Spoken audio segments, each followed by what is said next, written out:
Dealers could be charged with murder following overdose cases if Governor Glenn Youngkin gets his way. The bill has failed in the past, but Capitol Bureau reporter Jackie DeFusco spoke with one survivor who supports the idea.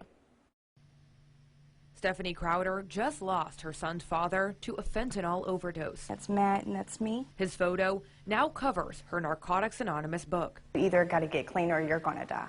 More proof in the pictures of lives lost, painting the walls of the Chesterfield County Jail. There is no heroin on the streets at all. It is all fentanyl. Crowder, now in recovery, says the recent explosion of the dangerous opioid led her to overdose 4 times in the last 3 years. She says the severe withdrawal symptoms kept her coming back. I see girls come in here and I just remember where I came from. They're sweating, they're sick, they can't get out of bed, they can't eat, they can't even make a phone call because it hurts so bad their body's screaming.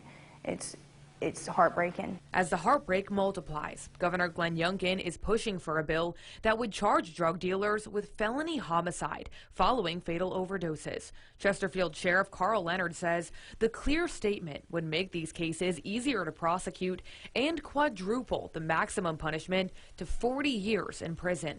4 Virginians die a day of an overdose. And, this bill is going to finally put the responsibility on those selling the drugs. The bill passed in the General Assembly in 2019, but was vetoed by former Governor Ralph Northam. Delegate Lamont Bagby says he shares the goal of cracking down on the opioid crisis, but he says this is the wrong approach. A number of individuals that are struggling with recovery themselves are also sharing and selling drugs to support their habit. And so we need to get to those underlying issues, make sure that this legislation actually cracks down and is hard on those criminals that are bringing drugs into our communities, as opposed to hurting those individuals that are actually struggling. Crowder says she's concerned about that too, but she thinks drug dealers, addict or not, need to be held accountable for the growing death toll. They don't care about the person that they're selling it to or whose lives that they're ruining. They're just doing it for $1.